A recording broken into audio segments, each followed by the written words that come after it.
morning, everyone, and welcome to the Fiber Broadband Association's Fiber Breakfast. We're now in our 24th episode of 2026. In Washington, Senate is in session this week, while the House is in recess for their Juneteenth district work period. Last week, the Fiber Broadband Association hosted a bipartisan lunchtime briefing on Capitol Hill for congressional tech and telecom staff, drawing a room full of and strong interest throughout the discussion. The briefing highlighted the critical role of fiber broadband infrastructure, enabling the development and deployment of artificial intelligence and other emerging technologies. FBA will return to Capitol Hill on July 15th and 16th for his fourth annual Fiber Day in the Hill and our public policy fly-in. So you're not going to want to miss that if you want to join us. At the FCC, we're seeing a lot of encouraging activities. Last month, we submitted comments to the FCC's 2026 Communication Marketplace Report proceeding, and we're finalizing our reply comments. This report is important because it shapes how policymakers view competition across the communications marketplace and often influences future regulatory decisions. At the May open meeting, the FCC considered a notice of proposed rulemaking examining the future of the high-cost universal service program. FBA plans to participate actively as the Commission evaluates what a sustainable long-term framework looks like. The initial comments are due on August 4th. So the Fiber Broadband Association's next regional Fiber Connect workshop will be held in Bozeman, Montana on Tuesday, July 21. Registration for Bozeman is at record pace. We've hit records every one of our regionals so far this year, I guess even last year. So please register as soon as you can because you're not going to want to miss this one. After Bozeman, we'll be in Omaha in August, Boston in September, Savannah in October, and Vancouver, British Columbia in November. And we'll finish the year out with our premier members meeting in Islamorada, Florida in December. Again, we hope you also join us for our annual Fiber Day in the Hill and DC fly-in on July 15th and 16th.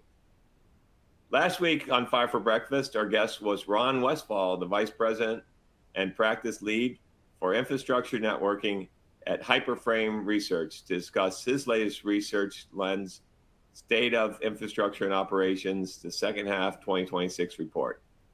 So Ron discussed the changing network of network traffic, the changing nature of network traffic with the emergence of AI. Broadband networks have been traditionally designed around north-south traffic flows, but that's all changing. So if you missed last week's session, you can go to our website and watch the replay. Today on Five for Breakfast, our guest is our good friend Erik Keith, the Principal Analyst for Broadband Infrastructure at S&P Global Market Intelligence, Kagan. Erik's coverage of the broadband infrastructure market includes fixed network solutions such as fiber to the home, DSL, and DOCSIS cable technology, wireless networking solutions such as 4G, LTE, and 5G, and related technologies such as fixed wireless access. Erik's worked as an industry analyst since 1998, initially at Current Analyst and Global Data, prior to joining S&P Global in 2019. Wow, I didn't realize you've been there that long. I guess we've known each other a long time, Erik. So welcome, Erik. And for our audience, please type in your questions to go and work those in discussions. With that, I will turn it over to Erik. All right, great, Gary. Great to be here. We're seeing a lot of movement in the fiber industry, as you're well aware, and a lot of excitement going on. So looking at, every year we do annual surveys for both telco and cable operators, and we also do a survey for 5G wireless operators, which is a whole separate data set. But we'll just dig right in here and take a look. I'm going to go through the telco survey, a couple slides for 3 slides for the telco, 3 slides for the cable survey, and then a wrap up with some additional data points that we've got from a recently updated forecast by one of my colleagues. So I'll start out here on this slide. So just kind of to level set here, the telco survey is annual. There's 104 operators surveyed last year. The majority of them are in Europe. We see 30 in Europe. Almost all these telcos are either tier 1 operators or incumbents, and with the exception being North America, where we have a few more smaller operators included.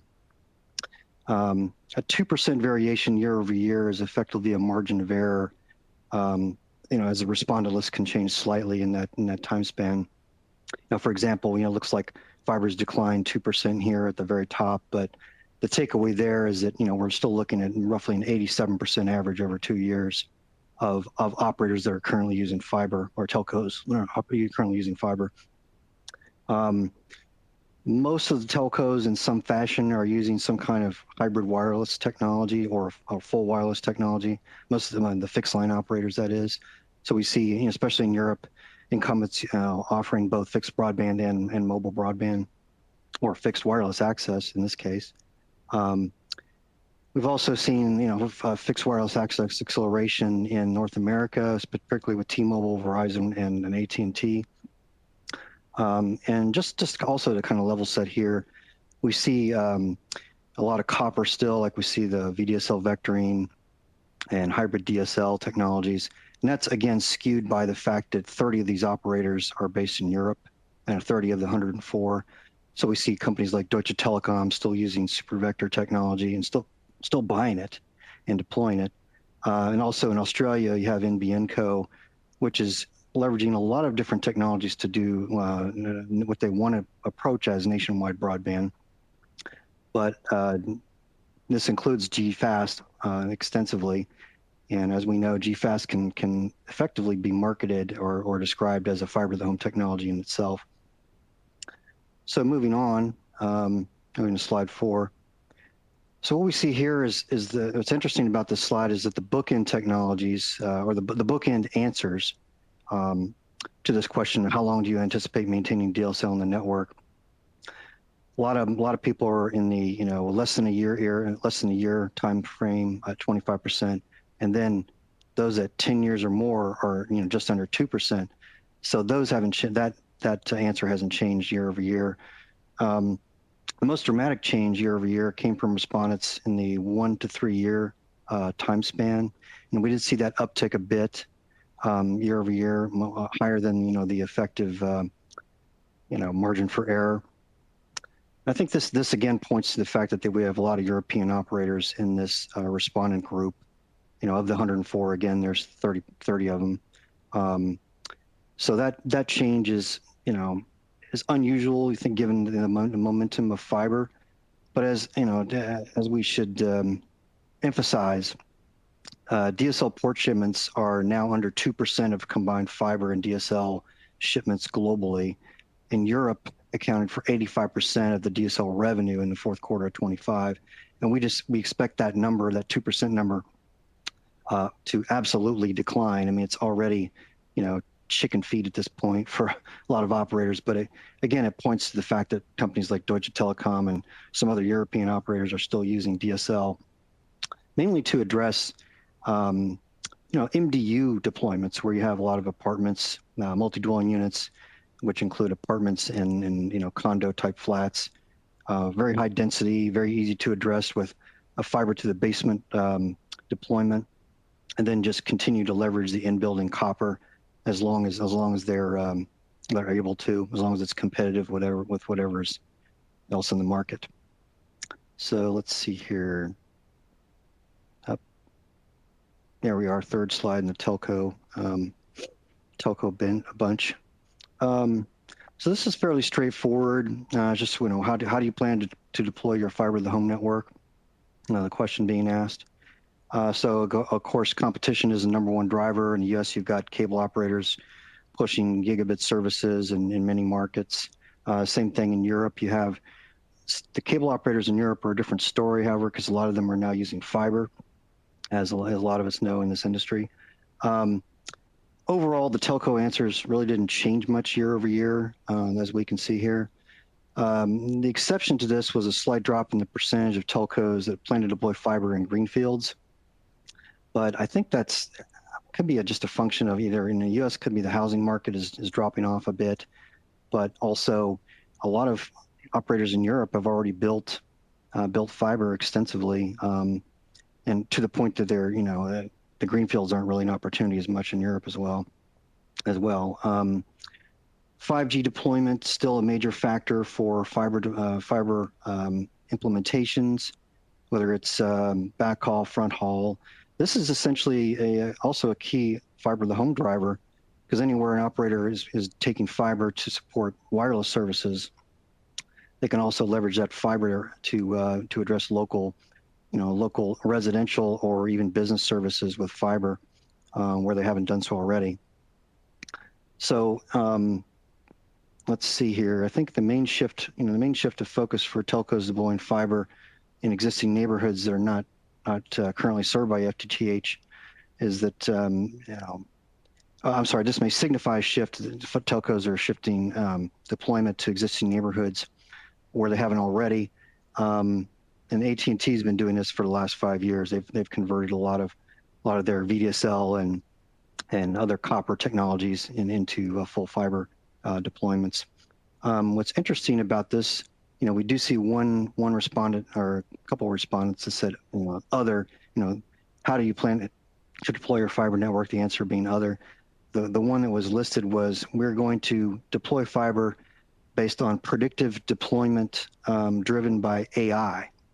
So we're going to see increasing implementations of AI in network deployment scenarios. And I think, we'll talk about that. I know Gary and I talked about this last week, about how AI is certainly gaining momentum within fixed and fiber network deployments. So I'm going to switch gears now here, and we're going to move to the cable survey. So again, the cable survey also had 104 operators worldwide last fall. We had 23 respondents in North America, which makes sense given the higher percentage of cable broadband subscribers and operators in North America compared to other regions. 36 in Europe, and a lot of those again are leveraging fiber now. Smaller amounts in the other regions, but as we can see here, 71 of the 104 cable operators indicated they were leveraging fiber to the home already or have plans to do so. Their imperatives for deploying fiber are generally match those of telcos. The one key exception here is that the HFC overbuild. Now, obviously, telcos have been overbuilding or essentially replacing copper with fiber, but cable operators have a slower roadmap to do that in general, especially in North America. And one key takeaway here is also that as Jeff Haynen mentioned a couple of weeks ago, the MSOs are replacing the HFC and DOCSIS with fiber to the home technologies at a 2 or 3% rate per year. That said, North America will remain a cable operator stronghold, despite encroachment by telco fiber and fixed wireless and other competitive broadband services. This question also drove a number of other responses, and I have a list over here. I'll just indicate what those are. Because obviously the first 4 questions were, the choices we gave them as radio buttons in the survey or, over the phone. But the other answers to how have you deployed or do you plan to deploy your network are duct sharing, open access networks, wholesale model, demand-led rollout, which is essentially based on competition. It's kind of an alternative answer to the highest percentage answer here. And then finally upgrading existing infrastructure, which is kind of an obvious answer, but we do like to see we do encourage our respondents to provide answers that are not the standard listed answers. And we do evolve the surveys over time to address new questions and new options for answers. Let's see here. Let's move to the next slide. All right. So this question was simply, which of the following FTTH or fiber technologies do you plan to use in your cable network? Now, as we can see here, GPON is number 1, which is kind of a surprise to some people, but this is again based on the high percentage of European respondents in our survey. And again, we point to North America, with the focus being, for Fiber Broadband Association's focus is obviously North America. So in that respect, we see a lot of North American MSOs leveraging 10G EPON and of course EPON prior to that. We also see on the cable side a lot of respondents still using radio frequency over glass and DOCSIS provisioning over EPON as de facto fiber technologies. And those are kind of hybrid legacy technologies that enable them to do, higher bandwidth delivery to specific end users, leveraging both deeper fiber deployments and existing HFC where applicable. Let's see, for cable operators, the transition roadmap really does move from EPON to XGS-PON. We've seen cable operators in North America and globally look at migrations from existing HFC networks to different types of PON. In fact, it was about 10 years ago, I was at a Cable Labs event in Denver, and I asked them what was their preference for PON? Was it going to be EPON or is it GPON? And the answer was simply, we just want PON. We want there to be one PON. So that may be the direction we go. On that note, a relatively new development in Japan is that we've heard a lot of chatter essentially that the Japanese telcos and the cable operators as well want to move from the IEEE PON technology, which is EPON and 10G EPON, to the ITU PON technology, which will be XGS moving forward, and then eventually 50G PON further down the roadmap. So yeah, let's see here. I'm trying to go back. No, sorry. All right, so this question simply asks of the cable operators, will you skip will you skip full duplex DOCSIS or extended spectrum DOCSIS and move to FTTH? So just to back up a bit, the cable plant has a lot of life left in it for a lot of cable operators, especially with DOCSIS 4.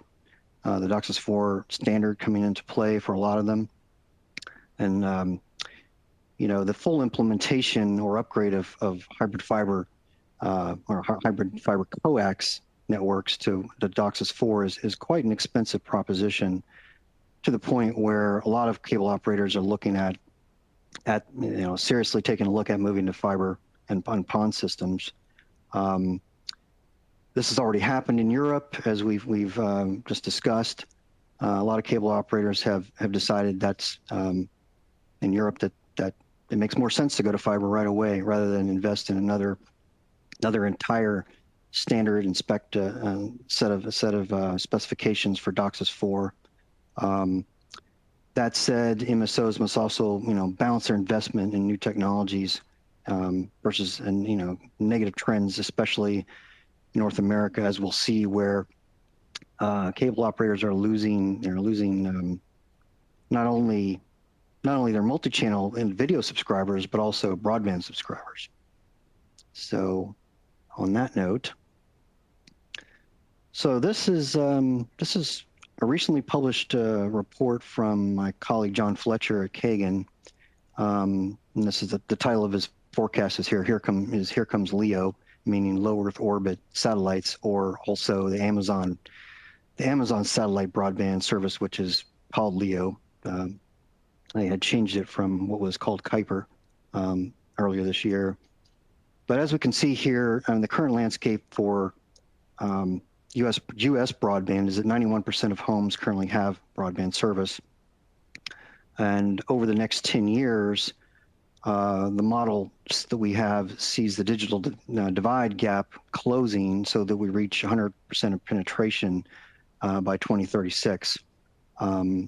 This may potentially be helped by BEAD. We certainly hope it is helped by the BEAD funding, despite some fits and starts. And as you can see here, fiber to the home, fixed wireless access, and the LEO satellite growth trajectories are all positive, with telco gaining 5 million, the same Satellite, oh, I'm sorry, 6 million. Yes. So satellite also gaining 6, and then fixed wireless also projected to gain up to 15 million new subs over the next decade. Now, John has included the LEO service in the forecast for the first time, despite the recent setback by Blue Origin and the failed launch that some of us might have seen a couple weeks ago. Now, we do see cable losing 4 million total subscribers over that time span. Again, with the encroachment of fiber and then the wireless services, wireless and satellite. And then now moving to the next slide. This graphic actually depicts market share of the major broadband providers. Now we do see, we see cable losing a lot of market share here, almost 20 points over 10 years. Telco appears to be flat to slightly positive. That could change with some more consolidation. I should say like intermodal consolidation between fixed broadband and wireless broadband. And we may see, for example, a cable operator acquire a telco or vice versa. And again, here, the main point about the cable, even with the cable declining, they're still transitioning a fair amount of their HFC subscribers from coax to fiber. And fixed wireless access market share growth looks pretty strong. Expected to add the newest, the highest percentage over the next 10 years. And I guess again, there's other factors here that we can well, I can just move on to the next slide. I think this is pretty self-evident. Again, with Amazon Leo and Starlink potentially doubling their subscribers through 2036, we do see that as a positive for fixed broadband or for broadband subscribers in the U.S., but obviously encroaching on the fixed side. And let's see, just to wrap up here. I guess again, the key takeaways here are telco fiber, pretty strong. 87% of telcos currently using it, and that's only going to increase. We do see some holdouts with copper in Europe and Australia. 5G and eventually 6G will drive fiber builds globally. Again, with some fiber fixed wireless gains in North America as well. Again, DSL declining. It's showing at 2% by 2035, but I expect that to be under 2%. I would expect that's approaching, zero, with some exceptions. We are now at the XGS-PON apex. It is the single most shipped technology globally. We do not expect 50G PON to be mass market until at the very earliest 2030. Now China is a different market altogether, and we will see more 50G PON there, as well as other parts of Asia. Common ground for telco and cable is those three factors: competition, greenfields, and MDUs. Let's see. 70% of MSOs still have fiber in their network, or will have fiber in their network eventually. North American MSOs remain committed to hybrid coax, but are increasingly leveraging fiber. And then the U.S. broadband forecast, again, fixed wireless has net adds, largest net adds in terms of percentages and total, with telco and LEO positive, and then eventually the encroachment of the telcos and wireless providers will take MSOs down a notch, but they will remain dominant even 10 years out. So that's I think we'll wrap it up there, and we'll go into the Q&A at this point. All right. So first of all, I have to say I disagree completely with John's forecast. I know he's not very offended, but I think he's extrapolating. Really optimistic. Yeah. Yeah, he's extrapolating, because I mean, one thing, just take cable, for example.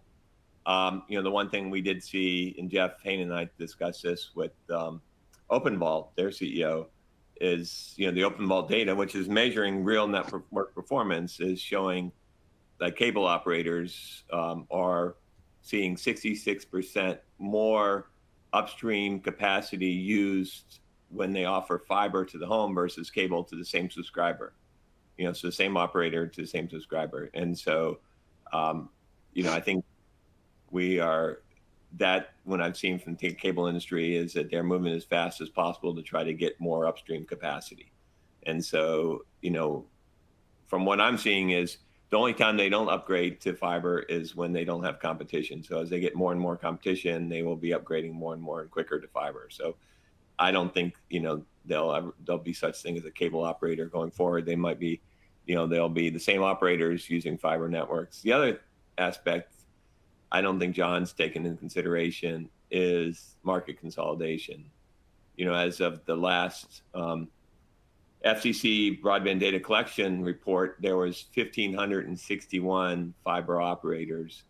We're already seeing, like T-Mobile, for example, buying up 3 at a time and so forth. We're seeing, the Frontier and Verizon. So as we start getting into a frenzy of market consolidation, the top 2 things that are going to determine whether you get acquired or the valuation required is the quality of your network and how easy you integrate.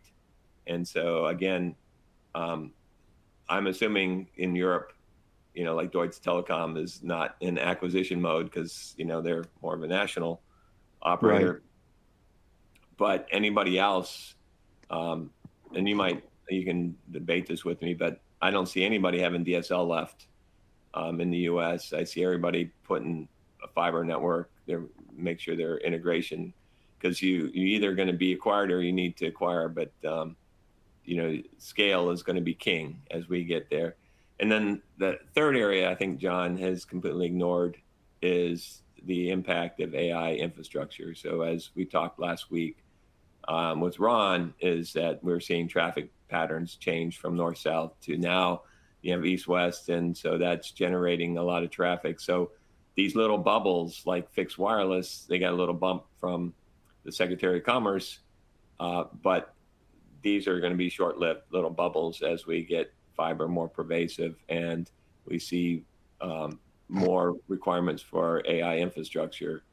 And then, satellite is still going to be a fill-in technology. Again, they got a little help from Secretary Ludnick, but at least that's my biased view. I don't know if you want to debate any of that.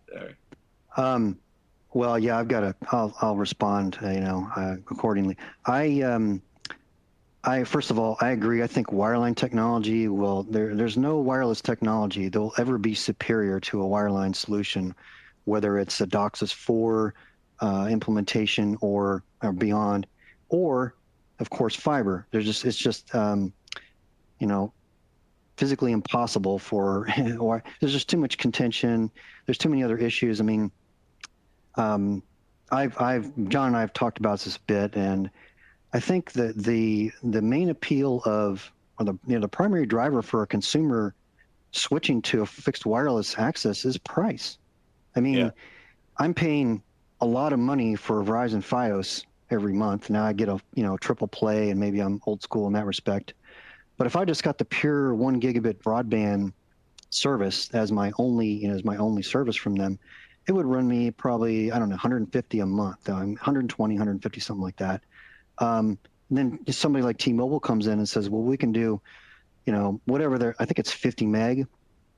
We can do fixed broadband or fixed wireless access broadband for 35 to 55 a month. A lot of consumers are gonna at least give it a shot. Yeah, no, I mean, that's fair. Yeah, that's the main driver, right? I mean, I pay $130 for 5 gig symmetric fiber. Google's been offering gigabit for $70, but it's fair, that $35, the one thing I thought was interesting in the Open Vault data from fourth quarter is I see 2 price tiers that are kind of coming out. One is the low, the price sensitive folks, and they're in the 200 to 400 meg tier. Mm-hmm. And then there's I want all the bandwidth I can get. So, there are going to be some people that are going to get the cheapest thing they can possibly get, and if that's T-Mobile or, some type of fixed wireless.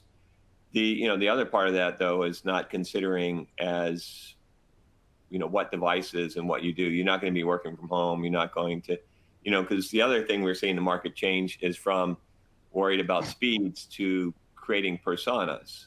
Here's the work from home package. Here's the gaming package. Here's the family package. Here's, so, just like the power company, I wouldn't know how many megawatts to order, but if, I need a consumer package, right? So, we've, as our industry likes to be real techie, we try to get consumers to figure out, how many megawatts or gigawatts or gigabytes they need.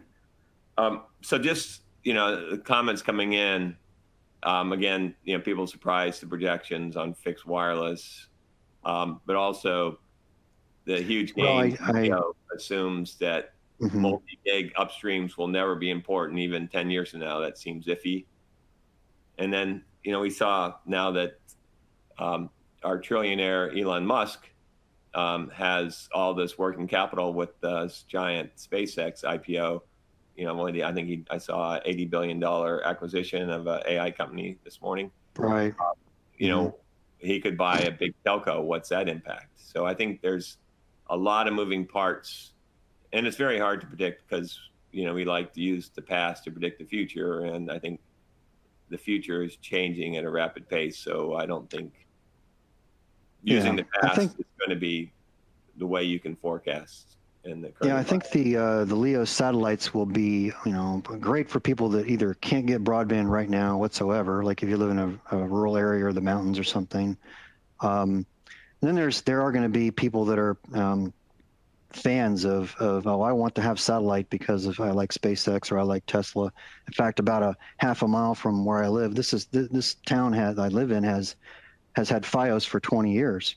And there's a guy, a relatively new house nearby, really nice place. A couple Teslas in the driveway and a Starlink, dish or receiver on his roof. And I just thought, dude, I know you can get FiOS. I mean, it's right there in the box. I see the pedestal. So, that's an anomaly. I think anyone who has the option between fiber and even cable broadband, but even they have DOCSIS 4.0, it's always going to come down. It's going to come down to price. It's going to come down to, what can I get? Like you said, can I get 5 gig for, half the price of a cable offering? So, yeah, I think all bets are off right now because I see the environment changing at such a rapid rate, and the nature of, I'm looking really carefully at how traffic is changing. And then what we've seen a lot of studies on, the quality of broadband is going to determine how you participate going forward. So I think there's a lot of things changing. But Erik, always great stuff. I appreciate it. It's I hope your hips getting healed quickly, so you'll be back doing your Mount Washington ascent soon. Thanks. Look forward to seeing you soon. Yep. Likewise. Thanks, Gary. Thanks everybody for joining us. Next Wednesday, we're going to be with Robin Oles from the Broadband Program Office of the Americas Service Provider at Cisco to discuss building AI-ready networks, the next evolution of broadband. So AI is everywhere. That'll be fun to talk to Robin. Thanks, everyone. We'll see you guys next Wednesday. Thanks again, Erik.